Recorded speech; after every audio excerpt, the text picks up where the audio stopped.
Bonjour tout le monde et bienvenue dans le 20e jour du Lexandre Kelly. Aujourd'hui, le mot du jour, c'est voyelle. Vous vous en doutiez sûrement vu le mot d'hier, et encore estimez-vous heureux, j'aurais pu faire syllabes, consonnes et voyelles à la suite. Ça se dit donc serliod, toujours de l'islandais, d'où sans doute la présence du liod commun avec sermliod et serliod. C'est plutôt logique, donc ma foi, je le sais.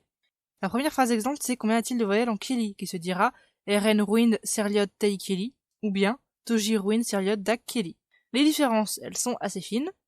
Combien on l'a déjà vu, c'est ruine. Seriode, le mot du jour, voyelle. Kili, le long de la langue. Eren, c'est avoir, mais comme il n'y a pas de sujet devant, ça prend ce sous-entendu de il y a. Et Toji, c'est vraiment littéralement il y a. Qui peut utiliser par exemple dans une phrase, il y a des choses devant, afin d'éviter le risque d'ambiguïté. J'ai pas encore défini plus que ça les différences d'utilisation. Je pense que j'ai inventé Toji avant de commencer à utiliser Eren tout court pour il y a. Tei, on l'a déjà vu, c'est l'idée de au sujet de concernant. C'est pas vraiment la particule le sujet, parce que le sujet est devant le verbe, mais c'est peut-être un petit peu comme le ga, disons, en japonais. Et le dak, c'est dans, dedans. Normalement plutôt spatial, littéral, mais ça peut aussi être donc utilisé dans un sens un peu plus figuré. Et on a ensuite la réponse, donc qui est la phrase 2, qui est je sais pas, ou je ne sais pas. Yo kan jnali, yo je, kan négation, jnal savoir, petit i, la conjugaison. Ou ijnal, si vous préférez. Yo kan ijnal. Ça marche aussi. Donc ça reste une réponse assez classique, c'est pour ça que j'ai pas mis je sais pas. Ça, c'est pas le niveau le plus familier qu'on puisse faire.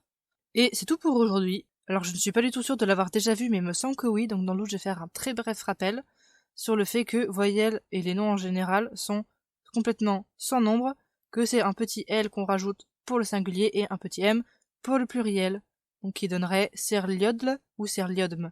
Mais généralement on va rajouter un E épanthénique pour faciliter la prononciation. Donc serliodem ou serliodel. Serliodel, c'est une voyelle, serliodem, plusieurs voyelles.